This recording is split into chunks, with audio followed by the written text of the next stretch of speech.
guys, welcome to my YouTube channel Learn with Nayanmoni. আজি খুব ধুনিয়া এটা টপিক লৈ আপোনালোকৰ মাজত আহিছো। আজি আমি কথা পাতিম এস্পেক্ট ৰেশিওৰ বিষয়ে।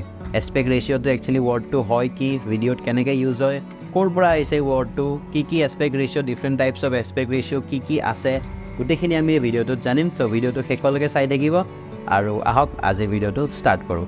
এস্পেক্ট ৰেশিওৰ ডেফিনেশ্যনটো এনেকুৱা, যেতিয়া আমি 100x100 পিক্সেলৰ এটা ইউনিট লৈ পেলাই সেই ইউনিটটোক আমি ডাইমেনশ্যন হিচাপত ভাগ কৰোঁ। যেনে ধৰক 16:9, তেনেকৈ উইথত আছে 16টা ইউনিট, হাইটত আছে 9টা ইউনিট। ঠিক তেনেকৈ 4:3, 4টা ইউনিট ওপৰত উইথত আৰু হাইটত আছে 3টা ইউনিট, 4:3, আৰু এইটো 16:9। তেনেকৈ আমাৰ ডাইমেনশ্যনবোৰ ডিভাইড কৰা হয়। এতিয়া এইটো আমি চাই থকা ভিডিঅ'টোৰ উইথটো হৈছে 16 এণ্ড হাইটটো হৈছে 9, চ' সেইকাৰণে এই ভিডিঅ'টো 16:9। এতিয়া ভিডিঅ'টোৰ ৰিজলিউশ্যন যিয়ে নহওক কিয়, 720p হওক, 1080p হওক বা 4K ৰিজলিউশ্যনত যিয়ে নহওক কিয়, সেই ৰিজলিউশ্যনটো এস্পেক্ট ৰেশিওৰ লগত কোনো কানেকশ্যন নাই। আৰু যোনটো 1920x1080 ৰিজলিউশ্যন আছে সেইটো আমি ফুল HD বুলি কওঁ। এই 1920ক এনেকুৱা এটা সংখ্যাৰে ডিভাইড কৰা হয় যিটো সংখ্যাৰ পিছত আৰু কোনো সংখ্যাৰে সেই 1920টোক ডিভাইড কৰিব নোৱাৰি, আৰু সেইটো 16:9 এস্পেক্ট ৰেশিওটো আমি পাওঁ। 16:9 এস্পেক্ট ৰেশিওটো হৈছে এটা ফিল্ম মেকিং টেকনিক, আৰু এই টেকনিকটোৰে ভিজুৱেলি কানেকশ্যন ক্ৰিয়েট কৰিব পৰা যায় অডিয়েন্সৰ লগত। এতিয়া আমি যদি অলপ হিষ্ট্ৰী চাওঁ, দেন 35mm ৰীলত যেতিয়া শ্বুট হৈছিলে, সেই ৰীলৰ স্কুৱেৰ পিক্সেলৰ চাইজটো আছিলে 4:3। ফৰ এক্সাম্পল, আমি যিবিলাক পুৰণা টিভি আছিলে সেই টিভিবোৰত 4:3 ৰিজলিউশ্যন চলিছিলে। 4:3 এস্পেক্ট ৰেশিওৰ পৰা 16:9 এস্পেক্ট ৰেশিও কেনেকৈ হ'ল সেইটো বিষয়ে অলপ কথা। চ' টিভিৰ এস্পেক্ট ৰেশিওটো আছিলে 4:3, আৰু চিনেমাৰ যোনটো এস্পেক্ট ৰেশিও আছিলে সেইটো আছিলে 2.39:1। চ' 4:3 ভিডিঅ'টো চালে ৰাইট চাইডে লেফ্ট চাইডে ব্লেক আহি যায়, মাজত স্কুৱেৰ বক্সত আহি যায়, আৰু 2.39:1 ৰেশিওটোত ওপৰত ব্লেক আহি যায় আৰু তলত ব্লেক আহি যায়।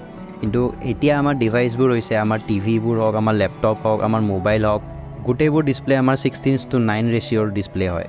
সকলো ডিভাইচত ছাপোৰ্ট কৰিব পৰাকৈ এটা এস্পেক্ট ৰেশিও উলিওৱা হৈছিলে, সেইটো আছিলে 16:9।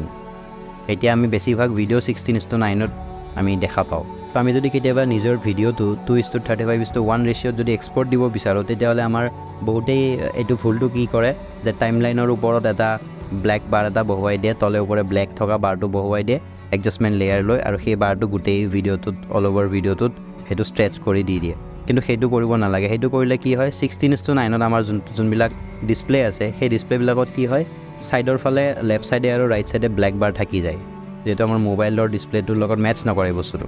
তাৰে এটা উপায় কি আছে, আমি প্ৰিমিয়াৰতে হওক বা যিকোনো এডিটিং ছফ্টৱেৰ এডিট কৰোঁ, তাতে গোটেই নিজৰ যোনটো প্ৰজেক্ট হয় সেই প্ৰজেক্টটোৱে আমি ছেটিংছটো এনেকৈ কৰিব লাগে 1920x784 1920x784 পিক্সেলত আমি প্ৰজেক্টটো বনাই ল'ব লাগে। তেতিয়া আমি তাত যি ভিডিঅ' দিওঁ সেই গোটেই ভিডিঅ'টো 2:35:1 ৰেশিওত এক্সপৰ্ট হ'ব। আৰু তেনেকৈ ভিডিঅ' এক্সপৰ্ট দিলে মোবাইলত বা লেপটপ বা টিভিত কেতিয়াও মানে ছাইডত ব্লেক থাকি নাযায়, সেইটো তলে ওপৰে ব্লেকটো নিজে লৈ লয় আৰু গোটেই ভিডিঅ'টো ফুল স্ক্ৰীণ হিচাপে প্লে হয়।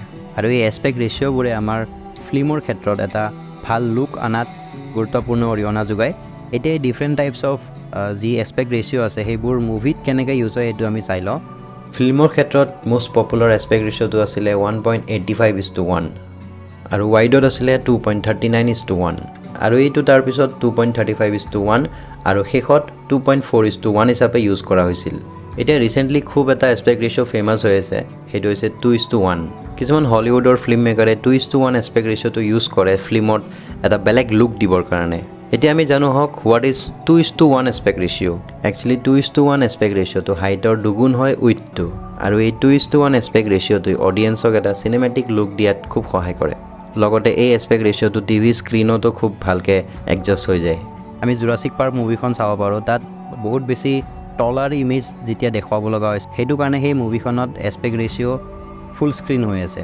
যেনেকৈ আমি ড্ৰামা মুভিবিলাক চাওঁ বা কমেডি মুভি চাওঁ য'ত ইম'শ্যন দেখাব লগা হৈছে, সেই মুভিবোৰত আমি ফুল স্ক্ৰীণ দেখা পাওঁ।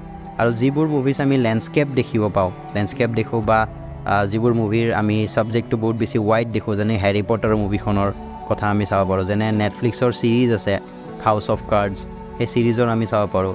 তো সেইবোৰৰ মুভিবোৰৰ যোনটো ৰেচপেক্ট ৰেচিঅ' আছিলে সেইটো 16:9 ৰখা হৈছিলে আৰু 2:1তো এছপেক্ট ৰেচিঅ'টো বহুতখিনি মুভিজ বহুতখিনি ছিৰিজ শ্বুট কৰা হৈছে যেনে নেটফ্লিক্সৰ আমি ষ্ট্ৰেঞ্জাৰ থিংছ বুলি এখন ছিৰিজ আছে সেইখন 2:1ত শ্বুট কৰা হৈছিলে আশা কৰোঁ আপোনালোকে ভিডিঅ'টো চাই ভাল পালে আৰু মই এটা কথা লক্ষ্য কৰিছোঁ যে মোৰ চেনেলটো একমাত্ৰ এনেকুৱা এটা চেনেল যোনে অসমীয়াত ভকেশ্যনেল স্কিল ডেভেলপিঙৰ কাৰণে কাম কৰি আছোঁ চ' মোৰ ভিডিঅ'ছবোৰ প্ৰথমৰ পৰা যদি চোৱা নাই গোটেই প্ৰথমৰ পৰা চালে গোটেই কনচেপ্টবোৰ ক্লিয়াৰ হ'ব এডিটিং ৰিলেটেড ভিডিঅ' ৰিলেটেড কনচেপ্টবোৰ ক্লিয়াৰ হ'ব আৰু এনেকুৱা সৰু সৰু কনচেপ্ট লৈ আহি থাকিম ইয়াৰ পিছত মই এই কনচেপ্টবোৰ ক্লিয়াৰ হোৱাৰ পিছত আমি ছফ্টৱেৰলৈকে যাম এডব প্ৰিমিয়াৰ ডাভিঞ্চি ৰিজল্ভ বা ফটোশ্বপ যি ছফ্টৱেৰ আমাৰ দৰকাৰ হয় ভিডিঅ' এডিটিং বা ফটোশ্বপ এডিটিঙত গোটেইখিনি ছফ্টৱেৰ আমি ষ্টেপ বাই ষ্টেপ শিকি যাম বিগিনাৰ লেভেলৰ পৰা প্ৰ' লেভেললৈকে চ' আশা কৰোঁ আপোনালোকে ভিডিঅ'ছবোৰ ভাল পাইছে এনেকৈ সঁহাৰি জনাই যাব লাইক কমেণ্ট শ্বেয়াৰ কৰি দিব তো তেতিয়ালৈকে keep shooting keep editing and keep experimenting yourself so' till then bye bye